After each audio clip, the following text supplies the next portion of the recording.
தற்பொழுது மூத்த பத்திரிகையாளரும் திராவிட இயக்க ஆய்வாளருமான திரு துரை கருணா சார் அவர் நம்மோடு இணைப்பில் இருக்கிறார். சார் வணக்கம் சார். வணக்கம் சகோதரா. சார், எம்ஆர் விஜயபாஸ்கர் தற்பொழுது தனது பதவியை ராஜினாமா செய்திருக்கிறாரு. இதே ஒரு 2 வாரங்களுக்கு முன்னாடி அவர் சொல்லும்போது கூட அந்த மாதிரியான எண்ணம் எதுவும் இல்லைன்னு அவர் குறிப்பிட்டிருந்தார். தொடர்ச்சியாக பார்த்தோன்னா இது 6வது ராஜினாமா அதிமுகவிலிருந்து. அதே மாதிரி தாவேக்காவுக்கு செல்ல போறாருங்க மாதிரி அதிகாரப்பூர்வ தகவலும் கூட கிடைக்கப்பட்டிருக்குது. என்ன நடந்திருக்குன்னு நினைக்கிறீங்க சார் இந்த 2 வாரத்தில்? இல்ல, அண்ணா திராவிட முன்னேற்ற கழகம் தொடர்ந்து ஒரு பெரும் சோதனையை சந்தித்து வருகிறது என்றுதான் இது நமக்கு உணர்த்துகிற தகவலாக இருக்கிறது.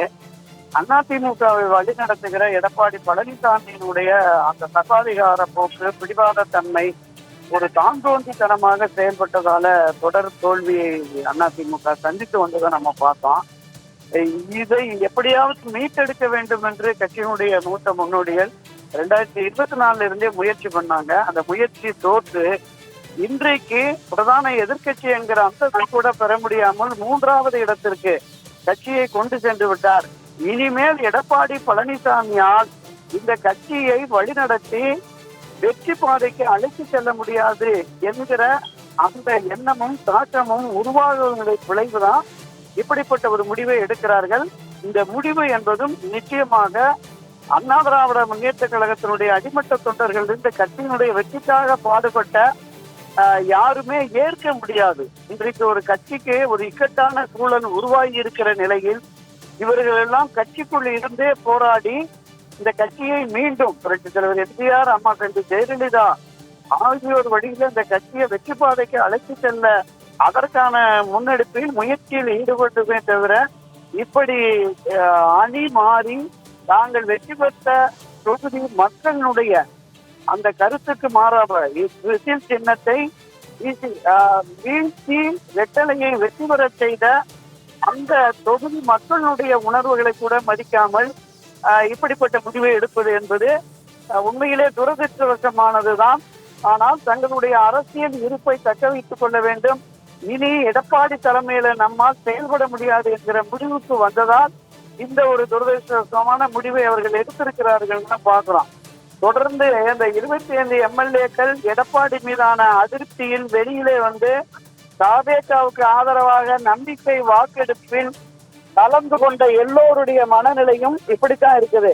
படிப்படியா அந்த 25 பேரும் வந்துருவாங்களோங்கிற ஒரு அபகரமான நிலை கூட நமக்கு தெரியுது சகோதரா. என்னன்னா இந்த தாவேக்காவுடைய வெற்றி இது ஒரு மிகப்பெரிய அளவுல பெரிய தாக்கத்தை பொதுவெளிகளில் உருவாக்கிட்டு எல்லா அரசியல் கட்சிகளுமே ஒரு குழப்பமான மனநிலையில் திமுகவோடு அணிவகுத்திருக்கிற அரசியல் கட்சியோட ஒன்னொன்னா வெளியேறி வந்து தாவேக்கின் ஆதரவு நிலைக்கு வருகிறார்கள். எனவே இந்த நிலைப்பாட்டை அதிமுகவில் இந்த ஒரு சின்னத்தை சரிவை ஏற்படுத்தியது எடப்பாடி பழனிசாமி தான். இன்றைக்கு விஜயபாஸ்கரை தொடர்ந்து எம்ஆர் விஜயபாஸ்கரும் இவர் தன்னுடைய பதவியை ராஜினாமா செய்திருக்கிறார். நீங்க குறிப்பிட்டது மாதிரி 6 சட்டமன்ற உறுப்பினர்கள் அண்ணா திராவிட முன்னேற்ற கழகத்தில் ரெட்டலையில் நின்று வாக்கு பெற்று வெற்றி பெற்றவர்கள். அந்த தொகுதி மக்களுக்கு 5 ஆண்டுகள் உண்மையாக நேர்மையாக உழைப்பேன் என்று வாக்குறுதி அளித்தவர்கள். அதிமுக மீண்டும் ஆட்சி அதிகாரத்திற்கு வரும், அப்போது உங்களுக்கான தொகுதி தேவைகளை நான் நிறைவேற்றி தருவோம் என்று வாக்களித்த இவர்கள் இன்று ஒவ்வொருவராக தங்களுடைய பதவியை ராஜினாமா செய்து தாவேக்காவின் இணைகள் என்பது பொதுவெளிகளில் கட்சியினர் மத்தியில் ஒரு ஏற்க முடியாத செயலாகத்தான் இருக்கிறது. மீண்டும் நான் எடப்பாடி பழனிசாமியை தான் குற்றம் சாட்டுகிறேன். இத்தனை தோல்விகளுக்கு பிறகும் 11 தோல்விகளுக்கு பிறகும் தன்னுடைய ஒரு சுய பரிசோதனை செய்து கொள்ளாமல் ஒரு தார்மீக பொறுப்பேற்று அவங்க நீங்களே பொதுச் செயலா இருங்க, செயற்குழு பொதுக்குழுவை கூட்டி விவாதிப்போம் என்பதற்கு கூட ஒப்புக்கொள்ளாமல் காலம் கடத்துகிற செயல். கட்சியினுடைய தலைமை நிர்வாகிகளிலிருந்து கிட்டத்தட்ட 28-30 பேரை மாவட்ட செயலாளர்கள் பொறுப்பிலிருந்து வெளியேற்றி விட்டு அவர்களுக்கு தலைமை நிலை செயலாளர் பொறுப்பை மட்டுமே அறிவித்திருக்கிறார். அதை யாருமே ஏற்கவில்லை. இந்த தலைமை நிலைய செயலாளர், அது துணை பொதுச் செயலாளரோ, இணை பொதுச் செயலாளரோ, தலைமை நிலை செயலாளரோ, அமைப்பு செயலாளரோ, இது எல்லாமே ஒரு அலங்கார பதவிதான்.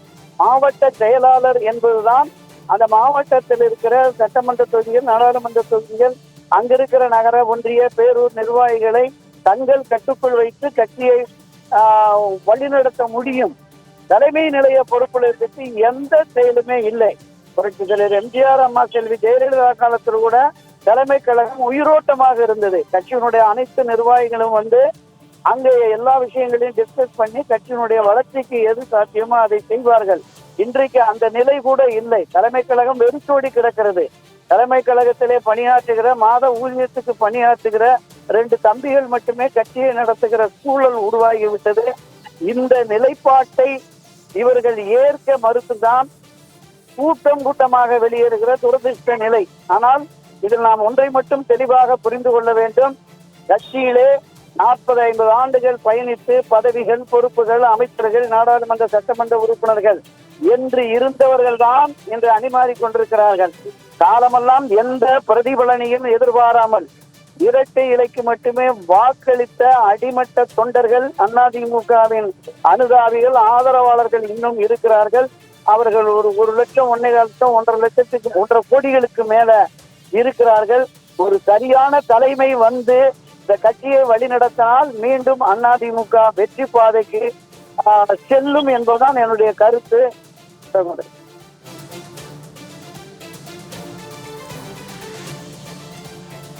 தொலைபேசி வாயிலாக மிக நீண்ட கருத்தை முன்வைத்திருக்கிறீர்கள். நன்றி சார்.